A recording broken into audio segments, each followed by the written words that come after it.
नमस्कार दोस्तों, स्वागत है आपका आपके अपने यूट्यूब चैनल गवर्नमेंट गुरु 2.0 में। और आज की हम इस क्लास में हम पढ़ने वाले हैं राजस्थान नगर पालिका एक्ट 2009, जो कि आपके ई और आर ओ की भर्ती में भाग बी में 40 नंबर का पार्ट है। तो हमने इससे पहले वाली क्लासों में जो बहुत सारी चीजें कवर करी, बहुत सारे टॉपिक कवर किए राजस्थान नगर पालिका एक्ट के।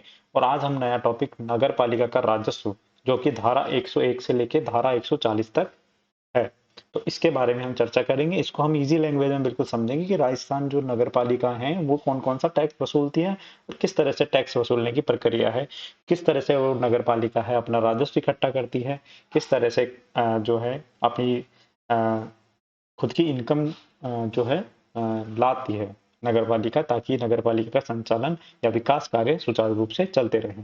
इसके बारे में हम चर्चा करेंगे। चलिए शुरू करने से पहले मैं आपको बता दूं कि जो भी बच्चे चैनल पर नए हैं, चैनल को सब्सक्राइब जरूर करिए, ताकि ऐसे ही वीडियो आपके पास आते रहें और आप ई और आर ओ भर्ती में अपनी जो तैयारी है उसको बूस्टअप दे सकें। तो चलिए शुरू करते हैं। नगर पालिका राजस्व धारा 101। तो धारा 101 में क्या लिखा हुआ है? पहले ये नगर पालिका राजस्व स्टार्ट हुआ है और नगर पालिका राजस्व स्टार्ट हो रहा है धारा 101 से लेके धारा 140 तक। ये नगर पालिका राजस्व कंप्लीट हो जाएगा, जिसमें हम आज चर्चा करेंगे 101 से 113। ठीक है, तो शुरू करते हैं। धारा 101 में लिखा हुआ है नगर पालिका का आंतरिक राजस्व, मतलब नगर पालिका को राजस्व प्राप्त होता है। अर्थात क्या, कहां से राजस्व प्राप्त होता है नगर पालिका को? नगर पालिका का द्वारा कोई कर लगाया जाता है, वहां से नगर पालिका को राजस्व प्राप्त होता है।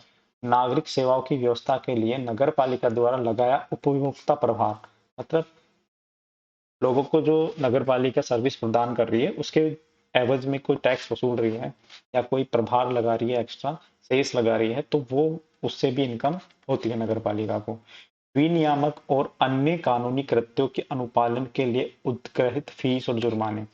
देखो, कोई भी कानून का अगर उसको अमल में लाना है तो उसके लिए कोई जुर्माने फीस वगैरह, जैसे मान लो अ, आपने देखा होगा दुकानों पे जो कैरी बैग है, ये आपका कैरी बैग मस्त बनाया ना, कैरी बैग। कैरी बैग जो है बिल्कुल पॉलिथीन बंद बैन है, आपको पता है। पॉलिथीन बैन है तो नगर पालिका में क्या है, नगर पालिका क्षेत्र में ये नियम है कि अगर किसी भी दुकानदार ने पॉलिथीन बेची तो उसका चालान काटा जाएगा। जैसे पुलिस वाले चालान काटते हैं बाइक का, उस तरह से चालान काटा जाएगा। तो चालान काटने से जो फीस, जो राशि प्राप्त होती है, वो इस वाले पार्ट में जाती है। या कोई जैसे मान लो बर्थ सर्टिफिकेट बनाना है किसी को, बर्थ सर्टिफिकेट बनाना है या फिर मैरिज सर्टिफिकेट बनाना है या फिर आप बोलो डेथ सर्टिफिकेट बनाना, तो इसके लिए कुछ शुल्क निर्धारण किया हुआ है। तो वो शुल्क जो है उससे भी रेवेन्यू जनरेट होता है। ठीक है, धारा 101 में लिखा हुआ है नगर पालिका का आंतरिक राजस्व। ध्यान रखना, नगर पालिका का आंतरिक राजस्व। ठीक है, अब नेक्स्ट धारा 102। धारा 102 क्या है? बाध्यकारी कर। बाध्यकारी कर से संबंधित है। नगर पालिका राज्य सरकार द्वारा राजपत्र में प्रकाशित करने के बाद, मतलब राज्य सरकार द्वारा राजपत्र में प्रकाशित करने की तिथि से कर उद्ग्रहित करेगी। कोई भी बाध्यकारी कर होगा उसको अगर गजट नोटिफिकेशन जब तक निकलेगा नहीं, जिस दिन गजट नोटिफिकेशन आपका निकल जाता है उस दिन से वो कर लागू हो जाएगा। तो इसमें कौन कौन से कर होंगे? नगर पालिका का सीमा के भीतर, ध्यान रखना, ये जो टैक्स लिया जाएगा नगर पालिका सीमा के भीतर जो भी जमीन भूमिया है या कोई भवन है, भवन कर है, इन पर जो है लिया जाएगा। किसी प्रकार की वृत्ति, व्यापार, आजीविका और नियोजन पर कर लगा सकती है नगर पालिका। नगर पालिका की सड़कें, पुलों और घाटों पर पथकर पथकर लगाया जाता है, जिसे अपन अपन आसान भाषा में टोल टैक्स कहते हैं, या और भी अन्य तरह का टैक्स लगाया जा सकता है। नगर पालिका क्षेत्र के अंदर प्रदूषण स्रोतों से उत्पन्न जो प्रदूषण उत्पन्न होता है, उसको प्रदूषण को नियंत्रण करने के लिए टैक्स लगाया जाता है। मान लो कि ये पर्टिकुलर एरिया है, यहाँ पे इंडस्ट्रीज लगी हुई है, यहाँ पे से पोल्यूशन जो है बहुत ज्यादा उत्पन्न हो रहा है। अब मान लो यहाँ पे फैक्ट्रियां, और फैक्ट्री का जो गंदा पानी है वो ये इस नदी में जो है या जलाशय में जाता है, यहाँ का पानी। ठीक है, तो ये जो पानी है अगर इसमें जा रहा है तो इसका मतलब है कि ये पॉल्यूशन कर देगा, ये पॉल्यूटेड कर देगा इस नदी को भी, इस पानी को भी। तो पानी को पॉल्यूटेड कर देगा, तो नगर पालिका ने क्या किया, यहाँ पे एक सीवरेज जो है ट्रीटमेंट प्लांट लगा दिया। ट्रीटमेंट प्लांट लगा दिया जो कि पॉल्यूशन को कंट्रोल करके, और जो भी पानी है वेस्ट वो इसमें चला जाएगा, और जो भी कचरा या पॉल्यूशन होगा उसको वो खत्म कर देगा। तो इस जो मशीन लगाई है, तो इस पर मशीन लगाने के लिए जो टैक्स लगाया गया है ना, मतलब इस टैक्स लगा दिया जाएगा कि इसमें हो क्या आपका पानी जाएगा, उस पानी को हम जो है पोल्यूटेड से अनपोल्यूटेड कर देंगे। ठीक है, तो इस तरह का जो है आपके यहाँ पे टैक्स वसूला जाएगा जिन भी फैक्ट्रियों से। सार्वजनिक स्थान या निजी संपत्ति पर भवन अनुज्ञा पर विज्ञापन पर कर, मतलब कोई भी सार्वजनिक संपत्ति है तो उस पर अगर कोई विज्ञापन किया जा रहा है किसी भी तरह का तो उस पर टैक्स लगाएगा, या निजी संपत्ति पर अगर कोई विज्ञापन का प्रचार प्रसार किया जा रहा है तो उस पर टैक्स नगर पालिका लगा सकती है। आपने देखा होगा जयपुर शहर में जो बैनर, पोस्टर या होर्डिंग, जैसे मान लो एग्जांपल लेता हूँ, जोधपुर मिष्ठान भंडार है आपका, तो जोधपुर मिष्ठान भंडार आपने देखा होगा दुकानों पे ऐसे बड़ी बड़ी प्लेटों में लगा रहता है जोधपुर मिष्ठान भंडार लिखा हुआ, हालांकि खुद की प्रॉपर्टी पे लगा हुआ है, परंतु ऐसे नहीं लगा सकते उसको, उसके लिए उसको जो है टैक्स चुकाना पड़ता है विज्ञापन करने के लिए। ठीक है, जैसे आप मान लो कुछ भी, जैसे लिवाइस का शोरूम है, ठीक है, तो उस शोरूम में जो है आपको जो जो प्रचार लिखा रहता है, नाम लिखा रहता है, उसका टैक्स लगता है।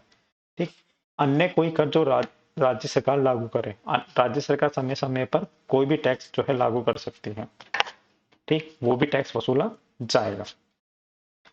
कि किसी नगर पालिका के अभ्यावेदन पर, मतलब आगे क्या लिखा हुआ है, किसी भी नगर पालिका के अभ्यावेदन पर राज्य सरकार को यह ज्ञात हो जाए कि ऐसा कर लगाना नगर पालिका के लिए ठीक नहीं है, या उद्ग्रहण बंद किया जाना है, या फिर कर की दर को कम की जानी है। मतलब नगर पालिका अगर ये रिपोर्ट तैयार करके राज्य सरकार को दे दे कि राज्य सरकार ने जो टैक्स लगाया है, जो गाइडलाइन लगाई है, तो भाई पर्टिकुलर कोई नगर पालिका के लिए वो जो है टैक्स नहीं लगाया जा सकता। क्यों नहीं लगाया जा सकता? मान लो कुछ भी रीजन हो सकता है, कि कुछ भी रीजन हो सकता है कि मान लो कोई पिछड़ा हुआ इलाका है, और पिछड़े हुए इलाका में अगर टैक्स लिया जाएगा तो वो लोग और भी पिछड़ जाएंगे।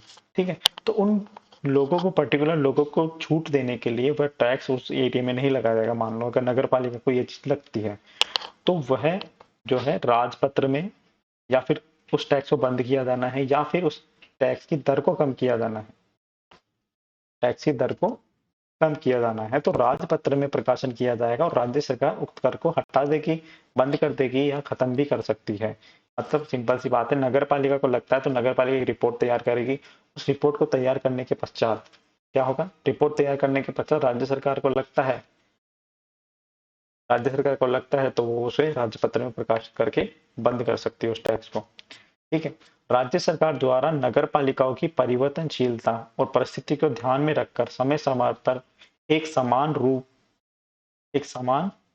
रूपेण से या अलग रूप से परिवर्तन करेगी। मतलब राज्य सरकार द्वारा नगर पालिका की अगर सीमा परिवर्तन होती है तो तो उक्त सभी परिस्थितियों को ध्यान में रखा जाएगा और समय समय पर एक समान रूप से, अलग रूप से कोई भी कर को चेंज कर सकती है। मतलब राज्य सरकार की जिम्मेदारी है ये भी। धारा 103, धारा 103 में क्या लिखा हुआ, अन्य कर जो अधिरोपित किए जा सकेंगे, ऐसे टैक्स जो एक्स्ट्रा टैक्स हैं उनको अधिरोपित कर सकते हैं। क्या कौन कौन से टैक्स हो सकते हैं? कि राज्य सरकार के आदेश के अधीन रहते हुए, मतलब राज्य सरकार के आदेश के अधीन रहते हुए नगर पालिका जो है निम्न कर लगा सकती है। कौन कौन से?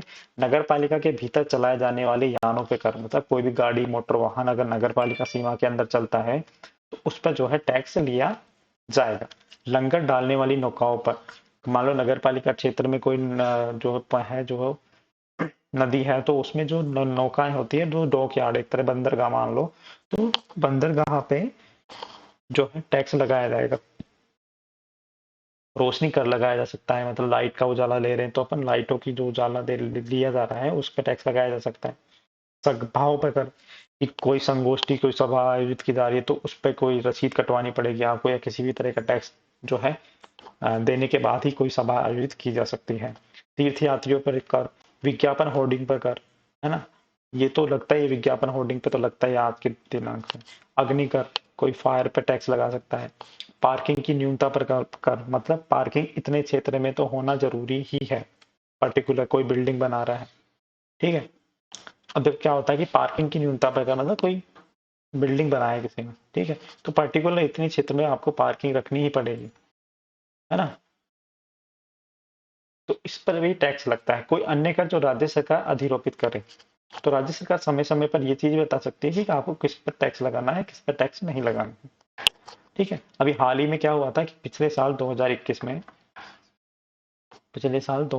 में क्या हुआ था कि आपके जो राज्य सरकार है, राजस्थान सरकार, तो आपके डीएलबी में एक ऑर्डर निकला था। उसमें क्या था कि कोई भी छोटी से छोटी दुकान हो, कोई भी थड़ी हो, तो कोई भी ठेला हो, कोई भी हॉस्टल हो, कोई भी क्लिनिक हो, कोई भी डॉक्टर की क्लिनिक हो, या कोई भी हॉस्पिटल हो, कोई भी स्कूल हो, है ना, तो एक वर्तमान में क्या होता है, यूडी टैक्स लिया जाता है। तो यूडी टैक्स के अलावा भी कोई भी छोटी से छोटी दुकान हो, उसको एक ट्रेड लाइसेंस की जरूरत पड़ेगी। ठीक है, तो लाइसेंस की जरूरत पड़ेगी, ट्रेड लाइसेंस की। तो उसके लिए पूरे साल का कुछ ना कुछ राशि जो है नगर निगम में या नगर पालिका में जमा कराना था। परंतु क्या हुआ, क्या कि कोरोना की वजह से लोग चले गए सरकार के पास, लोग सरकार के पास चले गए, तो ये वाला जो ऑर्डर है ना, ये लागू होने ही वाला था कि इसको लास्ट में जाके इसको लोगों के विरोध के कारण वापस से, जो व्यापारियों का विरोध किया उसके कारण वापस से इसे लेना पड़ा। तो राज्य सरकार कभी भी कोई भी टैक्स लगा सकती है और कोई भी टैक्स हटा सकती है। देखो धारा 104 में क्या लिखा हुआ है, धारा 104 में लिखा है उपयोगिता प्रभार उग्रहित करने की शक्ति। उपयोगिता प्रभार अभी बताया था ना कि किसी भी चीज की वस्तु के उपयोग करने पे उपयोगिता प्रभार लगाया जाता है। तो उसको जो है अधिक उद्ग्रहित करने की शक्ति क्या है, जल निकास और मल वाहन की व्यवस्था करती है, ठोस अपशिष्ट प्रबंध करती है, कोई अन्य नागरिक सेवा, एक उक्त मतलब जल निकासी मतलब नाली की व्यवस्था करती है। कौन करती है, नगर पालिका, है ना। ठोस अपशिष्ट प्रबंधन मतलब सॉलिड वेस्ट मैनेजमेंट जो है उस पर भी कोई भी प्रभार लगा सकती है। कोई अन्य नागरिक सेवा, है ना, तो किसी भी प्रकार की अन्य नागरिक सेवा पे जो है सरकार उपयोगिता प्रभार लगा सकती है। ठीक है, अर्थात उपयोगिता प्रभार ऐसे कर हैं जो नगर पालिका द्वारा प्रदान की जाने वाली सेवाओं के बदले लिया जाता है। ये देखो मैंने स्पष्ट कर दिया 2 लाइन के अंदर। ये बहुत ही इंपॉर्टेंट चीज है कि उपयोगिता प्रभार कर कौन से कर होते हैं। तो ये जो है नगर पालिका जो सेवा प्रदान करती है उस पर जो है उपयोग लिए जाते हैं। उपयोगिता प्रभार राज्य सरकार के पूर्व अनुमोदन से ही लागू किया जाएगा। मतलब आपको इसमें एक चीज समझ में आ गई होगी कि उपयोगिता प्रभार हो चाहे किसी भी तरह का टैक्स हो, राज्य सरकार का तो अनुमोदन लेना ही जरूरी है। नगर पालिका को अपनी मर्जी से उठा के कोई टैक्स नहीं लगा सकती। राज्य सरकार के पूर्व अनुमोदन पर ही टैक्स लागू किया जा सकता है, सिंपल सी बात। धारा 105, धारा 105 में क्या लिखा हुआ है, फीस, धारा 105 में क्या लिखा है, फीस और जुर्माने उद्ग्रहित करने की शक्ति, फीस जुर्माने उद्ग्रहित करने की शक्ति। तो इसमें क्या लिखा है, भवन योजना मंजूरी, नगर पालिका क्षेत्र में कोई भी भवन का निर्माण हो रहा है, कोई कॉमर्शियल भवन बन रहा है या कोई रेजिडेंशियल भवन बन रहा है, तो उस भवन का जो मानचित्र है उसको अप्रूवल करने के लिए फीस दी जाएगी, उसकी मंजूरी दी जाएगी। अगर उस मंजूरी के एवज में कुछ पैसे जमा कराने पड़ेंगे प्रार्थी को, तो, है ना, तो वो उसके लिए जो उससे पैसा ही राजस्व इनकम होती है वो फीस ली जाएगी। पूर्ण प्रमाण पत्र कंप्लीटेशन सर्टिफिकेट दिया जाता है। गैर आवासीय उपयोग के लिए जो परमिशन दी जाती है, मतलब आपकी कॉमर्शियल एक्टिविटी के लिए या इंस्टीट्यूशनल एक्टिविटी के लिए जो भी आपका टैक्स लिया जाता है या कोई फीस या चालान द्वारा जमा राशि की जाती है या कोई लाइसेंस दिया जाता है, तो उसके बारे में जो है 105 वाली धारा में दिया हुआ है। नलकूप लगाने, मांस की मंडियां लगाने या मांस की दुकान में लाइसेंस लेने, मछलियां या मुर्गी पालन मुर्गी से जो उत्पाद होते हैं उनके बेचान आदि से संबंधित चीजों के लिए टैक्स, फीस, जुर्माना आदि लगाया जाएगा। निजी बाजार, कारखानों, परिवहन डिपो, सिनेमा घरों, होटलों आदि पर टैक्स लगाया जाता है। ठीक है, नेक्स्ट देखो, अन्य ऐसे कार्य जिनके लिए लाइसेंस की आवश्यकता है उनसे फीस वसूली जा सकती है कि ये जो है पर्टिकुलर काम के लिए पर्टिकुलर इतने रुपए की आपकी रसीद कटेगी, उसके बाद आपको लाइसेंस दे दिया जाएगा नियम अनुसार। तो वहां से भी इनकम ऑफ सोर्स नगर पालिका का होता है। धारा 106 में क्या लिखा हुआ है कि विकास प्रभार उग्रहित करने की शक्ति, विकास प्रभार उग्रहित करने की शक्ति, इसमें क्या लिखा हुआ है कि 14 मीटर 14 मीटर से अधिक ऊंचाई वाले भवन या गैर आवासीय उपयोग के वर्ग से संबंधित है मामला। मतलब विकास प्रभार मतलब नगर पालिका में विकास हो रहा है, तो विकास हो रहा है तो उस पर भी टैक्स लगाया जाएगा कि 14 मीटर से अगर कोई ऊंची बिल्डिंग है ना, उस पर जो है ये प्रभार लागू किया जाएगा। ये धारा 106 में लिखा हुआ है। विकास योजना या उस क्षेत्र के विकास या पुनर्विकास के लिए विकास प्रभार उद्ग्रहित किया जाता है। मतलब उस क्षेत्र के विकास, पुनर्विकास या विकास योजनाओं के लागू करने के लिए विकास प्रभार लिया जाता है। विकास प्रभार अनुमोदित योजनाओं या उपविभाजन के कार्य को करने से पूर्व देना होता है। विकास प्रभार कब देना होता है, या तो कोई पहले से कोई योजना अनुमोदित कर रखी है सरकार ने, ठीक है, या वो कोई सब डिवीजन है, उपविभाजन है, इन कार्यों के करने से पूर्व देना होता है ना। किसी क्षेत्र के पुनर्विकास के मामले में प्रभार सभी निवासियों और विकास के हितधारकों द्वारा देय होगा।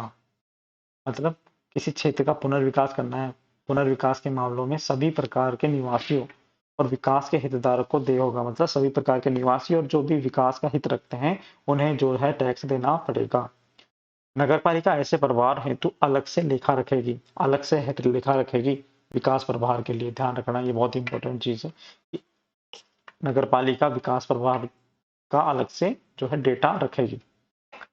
धारा 107, धारा 107 में क्या है, करारोपण से छूट, करारोपण से छूट, करारोपण से छूट क्या लिखा हुआ है कि धारा 102, धारा 103 के तहत वर्णित कर निम्न संपत्तियों पर लागू नहीं होंगे।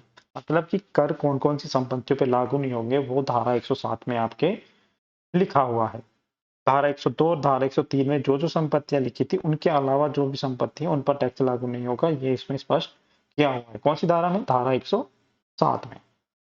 ऐसी भूमिया, भवन, यान, वाहन आदि जो केंद्र सरकार या राज्य सरकार के हों, मतलब केंद्र सरकार या राज्य सरकार के अगर कोई वाहन, भूमि या भवन है उस पर टैक्स नहीं लिया जाएगा। केवल वही कृत्य संपत्ति कर मुक्त हो रहेगी, केवल वही संपत्तियां कर से मुक्त रहेगी जिनका उपयोग लोक परियोजना, मतलब लोक हित में जिनका प्रयोग किया जा रहा है उनसे टैक्स वसूला नहीं जाएगा। ऐसी भूमिया, भवन जिनका उपयोग मात्र सार्वजनिक पूजा स्थल के रूप में किया जाता है, सार्वजनिक स्थल के रूप, सार्वजनिक भवन या सार्वजनिक पूजा स्थल के रूप में जिनका जो है आपके टैक्स लिया जा रहा है, मतलब उपयोग किया जा रहा है, उन पर टैक्स नहीं देना होगा। राज्य सरकार युक्तियुक्त आधार पर किसी भी कर के संग्रहण पर राज्य पत्र में प्रकाशन के पश्चात छूट प्रदान कर सकती है। मान लो राज्य सरकार को किसी अन्य और रीजन से लगता है कि यहाँ पर टैक्स वसूला जाना उचित नहीं है, तो वो राज्य सरकार राजपत्र में, मतलब गजट नोटिफिकेशन निकाल के टैक्स से उस एरिया को छूट से मुक्त कर सकती है, छूट दे सकती है पर्टिकुलर जगह पे। हम बात करें धारा 108, धारा 107 में क्या था, करों से छूट। धारा 108 में लिखा है कर अधिरोपित करने की प्रारंभिक प्रक्रिया, मतलब कर को लागू करने की क्या होता है कि प्रक्रिया। इसमें क्या है, प्रक्रिया लागू करने की साधारण सभा की बैठक होगी। धारा 103 में वर्णित करों में से चयन करेगी। साधारण सभा की बैठक क्या करेगी, जो धारा 103 में जो भी कर बता रखे ना उनमें से चयन करेगी कौन से कर को लगाया जाना है, और उसके बाद एक प्रारूप तैयार करेगी। प्रारूप तैयार करने वाला व्यक्ति या संपत्ति जिस पर कर लगना है, मतलब व्यक्ति या संपत्ति जिस पर कर लगना है वह रकम या रेट निर्धारण, व्यक्ति या संपत्ति जिस पर कर लगना है उसके बारे में प्रारूप में क्या क्या वर्णित होगा कि वो संपत्ति जिस पर टैक्स लगना है, मतलब कोई आवासीय है या व्यवसायिक संपत्ति है जिस पर टैक्स लगाया जाना है ना। फिर नेक्स्ट की टैक्स की दर क्या होगी, टैक्स की रकम या दर क्या होगी उसका निर्धारण किया जाएगा, ठीक है। उस जो भी दर लगाई है वो उचित है या अनुचित है, या वो ज्यादा है या कम है, उसके बारे में मूल्यांकन किया जाएगा, ठीक। फिर तैयार हो जाएगा ना वो प्रारूप, उसके बाद प्रथम अनुसूची में दिए गए नोटिस के साथ प्रकाशन होगा। अब ये प्रथम अनुसूची में नोटिस क्या दे रखा है इसके बारे में जो है आपको नेक्स्ट क्लास में मैं बता दूंगा। आप नगर पालिका एक्ट देखेंगे तो लास्ट क्लास में जाके देखना, प्रथम अनुसूची, द्वितीय अनुसूची, तृतीय अनुसूची, तो उसमें जो नोटिस का फॉर्मेट है ना उस फॉर्मेट के साथ उसका प्रकाशन किया जाएगा, प्रथम अनुसूची के फॉर्मेट के साथ। उसके बाद क्या होगा, कोई व्यक्ति संपत्ति नोटिस प्रकाशन के 1 माह के भीतर भीतर लिखित आपत्ति लगा सकता है। मतलब मान लो कोई भी टैक्स लगा दिया और उसका किसी पर्टिकुलर व्यक्ति का वो टैक्स बनता ही नहीं था, तो 1 माह का समय रहेगा उसके पास, तो 1 माह के अंदर अंदर वो आपत्ति दर्ज करा सकेगा। आपत्तियों का, आपत्तियों पर विचार कर निस्तारण किया जाएगा और समिति के माध्यम से निस्तारण किया जाएगा। मतलब आपत्तियों को जो खारिज करने के लिए समिति का गठन किया जाएगा और उस आपत्ति को जो है खारिज किया जाएगा। उसके बाद धारा 109 में क्या लिखा हुआ है, धारा 108 में क्या लिखा हुआ है, प्रारूप प्रक्रिया लिखी हुई है कर को लागू करने की। धारा 109 में क्या लिखा हुआ है, कर का अधिरोपण। कर का अधिरोपण से क्या मतलब है कि धारा 108 में वर्णित प्रक्रिया अपनाते हुए नगर पालिका नियत तारीख से राजपत्र में प्रकाशन पश्चात कर का अधिरोपण करेगी। मतलब कि कर का अधिरोपण धारा 109 के अंदर कर किया जाता है, मतलब कोई भी कर लागू करना है तो धारा 109 का सहारा लिया जाएगा और उसके लिए पर्टिकुलर कोई तारीख निश्चित की जाएगी और उसका राजपत्र में प्रकाशन किया जाएगा। राजपत्र में प्रकाशन होने के पश्चात से ही वह लागू होगा। तो राजपत्र में प्रकाशित करेंगे या कोई टैक्स लगाना है तो उसके लिए कुछ बता रखा है कि इस डेट से वो होगा। अप्रैल का मतलब 1 अप्रैल से होगा या 1 जुलाई से होगा या 1 अक्टूबर से होगा लागू या 1 जनवरी से लागू होगा। तो ये धारा 109 में बताया हुआ है। ठीक है। धारा 110 में क्या लिखा हुआ है कि करों में परिवर्तन करने की प्रक्रिया। धारा 103 में लागू करों को समाप्त करने या परिवर्तन करने हेतु वही प्रक्रिया अपनाई जाएगी जो धारा 108 और धारा 109 को कर को लगाने में की गई थी। मतलब धारा 110 में क्या लिखा हुआ है, कर को परिवर्तन करने की प्रक्रिया। तो हमें बता दूं धारा 103 में जो भी कर है ना, उनको परिवर्तन या समाप्त करने हेतु वही प्रक्रिया अपनाई जाएगी जो धारा 108 में और धारा 109 में वर्णित है। मतलब कि प्रारूप तैयार किया जाएगा, आपत्ति मांगी जाएगी, 1 माह का समय होगा, तो इस तरह से जो है प्रक्रिया अपनाई जाएगी। धारा 111 कर को स्थगित करने या प्रतिषिद्ध करने या उसमें सुधार करने की सरकार की शक्ति। धारा 111 में लिखा हुआ है कर को स्थगित किया जा सकता है, उसको प्रतिषिद्ध किया जा सकता है या उसमें सुधार करने की सरकार की शक्ति। धारा 103 और धारा 102, धारा 103 में वर्णित जो भी कर है ना, तो राज्य सरकार को लगता है कि कर का भार अनुचित है, मतलब कर जो लगा है वो अनुचित है या कर लगाना जनहित में नहीं है या आक्षेप का निराकरण न होने तक, मतलब जो कर लगाया गया है वो जनता के हित में नहीं है या कर को राज्य सरकार को लगता है कि कर का जो है भार अनुचित है, मतलब दर ज्यादा है, या फिर कोई भी व्यक्ति या त्रुटि का निस्तारण करने तक राज्य सरकार द्वारा राजपत्र में प्रकाशन कर के उत्ग्रहण को स्थगित किया जा सकता है। स्थगित मतलब कि कुछ टाइम के लिए कर को लागू करना किया जाने से रोका जा सकता है। ये आपके किसमें लिखा हुआ है, धारा 111। ठीक है, सिंपल सा याद रखना है। धारा 109 में लागू किया जाएगा, धारा 108 में जो प्रक्रिया है वो अपनाई जाएगी, धारा 107 में जो है कर के छूट से संबंधित है, धारा 110 में क्या है कर के परिवर्तन से संबंधित है और धारा 111 जो है आपके स्थगन से संबंधित है, कर के स्थगन से संबंधित है। धारा 112 में हम बात करें तो धारा 112 में लिखा है कर को स्थगित या समाप्त करने की नगरपालिका की शक्ति। कि नगरपालिका की क्या शक्ति होगी, तो धारा 112 में लिखा हुआ है कि राज्य सरकार के आदेश के अधीन रहते हुए, मतलब राज्य सरकार के अधीन रहना है आदेश के। राज्य सरकार अगर बोले तो कर को स्थगित करना है और नहीं बोले तो नहीं करना है, सिंपल सी ये बात है। तो नगर पालिका को शक्ति कहां से प्रदान है, धारा 112 के अंदर। धारा 113 में क्या लिखा है, कर का निर्धारण और कर निर्धारकों की नियुक्ति।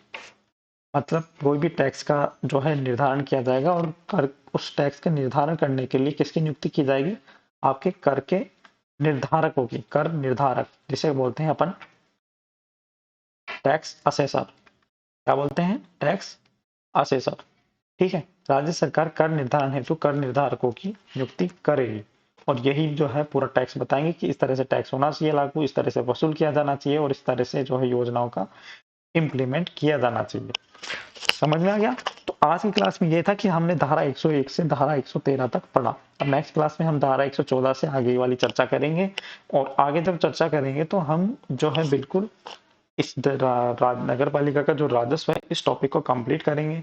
और अभी के लिए इतना ही पढ़ेंगे हम, ठीक है। और मैं आपको बता दूं जो भी बच्चे चैनल पे नए हैं तो चैनल को सब्सक्राइब जरूर करिए और वीडियो को देखते रहिए, अपनी तैयारी को बूस्टअप दीजिए, क्योंकि देखो समय बिल्कुल निकलता जा रहा है। अभी आरएस की भर्ती भी आने वाली है नेक्स्ट मंथ में, तो आरएस की भर्ती आती है बच्चे बहुत सारे उसमें चले जाएंगे और आरएस वाले बच्चे बहुत अच्छी तैयारी कर रखी है उन्होंने जीके की, तो उनका नगर पालिका का एक्ट ही जो है आप उनका कमजोर है, तो आपको इसको भी बहुत अच्छे से तैयार करना है। क्योंकि देखो सीट है बिल्कुल कम और सीट कम है, लेकिन इसका मतलब है कंपटीशन ज्यादा, कट ऑफ जाने वाली है के 120 में से कम 100 मार्क्स जिसके है ना उसका सिलेक्शन हो सकता है, ये तो कट ऑफ बहुत ज्यादा जाने वाली है। तो इसलिए मैं बता रहा हूँ कि अभी जो है अपनी तैयारी को मजबूत करिए और किसी भी तरह का आपको हेल्प चाहिए बिल्कुल मैं आपको बताऊं कि आप बुक्स में से पढ़ोगे तो आपको बुक्स में से ऊपर से जाएगा। आप अगर मेरी क्लास लेने के बाद अगर बुक्स पढ़ोगे ना तो आपको इजीली समझ में आएगा। मैं ये नहीं कह रहा कि ये सफिशिएंट है, पर मैं ये कह रहा हूँ कि आपको ये पढ़ने के बाद है ना, आपको बुक्स पढ़ने में मजा आ जाएगा। यही कोई भी बुक बोल रहा हूँ मैं आपको नगर पालिका एक्ट की। इसके बाद मैं आपको जो है ऑब्जेक्टिव भी कराऊंगा। तो बहुत सारी चीजें हैं, बस जुड़े रहिए चैनल पे। चैनल के सारे वीडियो देखिए। बिल्कुल आपको प्लेलिस्ट में सारी चीजें मिल जाएगी, टेलीग्राम चैनल पे आपको अपडेट मिल जाएगा, आपको डिस्क्रिप्शन में ये सारी चीजें मिल जाएगी। अभी के लिए इतना ही, मिलते हैं फिर नेक्स्ट क्लास में। धन्यवाद।